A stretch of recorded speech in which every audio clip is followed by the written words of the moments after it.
Jusuf Kalla sebut pemilu 2024 lebih buruk dari zaman Orde Baru, sampai turun gunung menangkan Anies. Wakil Presiden ke-10 dan ke-12 RI, Jusuf Kalla kembali mengkritisi jalannya pemilu 2024. Jusuf Kalla menilai pemilu 2024 adalah yang terburuk dari pemilu sebelumnya, meskipun belum digelar. Sebab kata JK, sapaan Jusuf Kalla, proses pemilu 2024 saat ini jauh lebih buruk dari zaman Orde Baru. Dia melihat tekanan hingga intimidasi begitu masif dilakukan di pemilu 2024, berbeda dibandingkan pemilu-pemilu sebelumnya. Pada era Orde Baru menurutnya memang ada pengarahan untuk memenangkan pihak tertentu. Namun saat itu sistemnya yang dibuat agar bisa mengarahkan. Seperti mengerucutkan partai menjadi 3, agar masyarakat terbatas dalam memilih. Itu dibuat sehingga orang mengalir menuju ke situ, mengarahkan. Tapi tidak diancam, nanti dipenjarakan, nanti dituntut tidak boleh ke sini, ujarnya dikutip dari Kompas.com, Kamis, 25 Januari 2024. Bahwa ada artinya mengarahkan ada juga, tetapi tidak seperti sekarang masif dari atas ke bawah.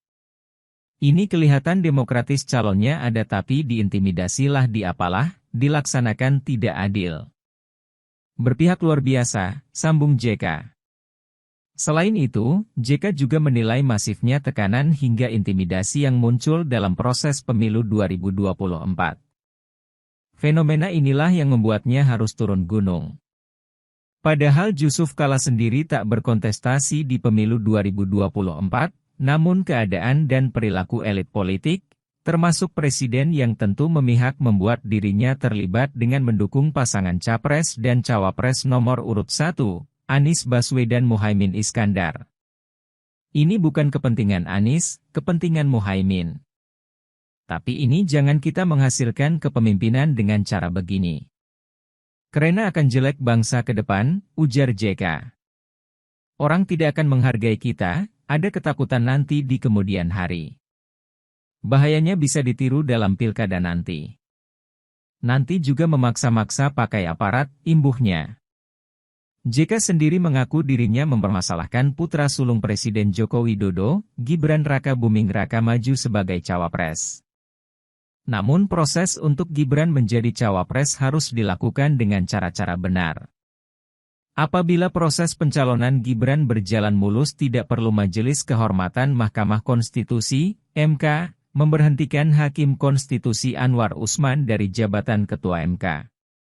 Ini bukan anak presiden, di Amerika ada Bush, George Herbert Walker Bush, anaknya jadi presiden, George Walker Bush, di Singapura Lee Kuan Yew punya anak, Lee Hsien Loong. Tapi dia dengan cara-cara yang benar, ujar JK. Dia mengingatkan, cara-cara yang tidak benar terus dilakukan, boleh jadi pemimpin yang dihasilkan juga tidak benar.